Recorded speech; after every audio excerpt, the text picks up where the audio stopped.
অনলাইনে অভিযোগ করলেই হচ্ছে সমস্যার সমাধান। সরকারি সেবায় ভোগান্তি কিংবা কর্মকর্তাদের অনিয়ম নিয়ে আর হতাশ হয়ে বসে থাকতে হচ্ছে না। এখন ঘরে বসেই অনলাইনে অভিযোগ জানিয়ে মিলছে কার্যকর সমাধান। সরকারের কেন্দ্রীয় অভিযোগ প্রতিকার ব্যবস্থা এবং কল সেন্টার 333 এর মাধ্যমে নাগরিকেরা সরাসরি অভিযোগ করে দ্রুত সমাধান পাচ্ছেন। তথ্য প্রযুক্তি উদ্যোক্তা সাকিব আহমেদ জানিয়েছেন, তিনি ধানমন্ডি লেকের নিরাপত্তা নিয়ে GRS-এ অভিযোগ করেন। মাত্র 7 দিনের মধ্যেই লেকের প্রতিটা গেটে পুলিশ মোতায়েন করা হয়। একইভাবে তার সন্তানের স্কুলের সামনে নিয়মিত ময়লা ফেলার সমস্যা নিয়েও তিনি সফল সমাধান পেয়েছেন। সিটি কর্পোরেশনে একাধিকবার অভিযোগ করেও সমাধান না পেয়ে GRS-এ অভিযোগ জানানোর পর কর্তৃপক্ষ তার সঙ্গে সঙ্গে যোগাযোগ করে এলাকাটির জন্য একজন আলাদা পরিচ্ছন্নতা কর্মী নিয়োগ দেয়।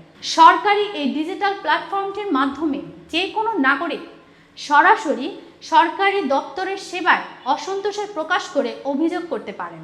তবে বিচারাধীন মামলা, ধর্মীয় ইস্যু, বিভাগীয় মামলা বা তথ্য অধিকার আইনের আওতাভুক্ত বিষয়ে অভিযোগ গ্রহণযোগ্য নয়। মন্ত্রী পরিষদ বিভাগের সুশাসন ও অভিযোগ ব্যবস্থাপনা অধিশাখার যুগ্ম সচিব শাহনারা বেগম বলেন, আমরা GRS নিয়ে নিয়মিত সেমিনার করছি এবং প্রতিদিন আসা অভিযোগ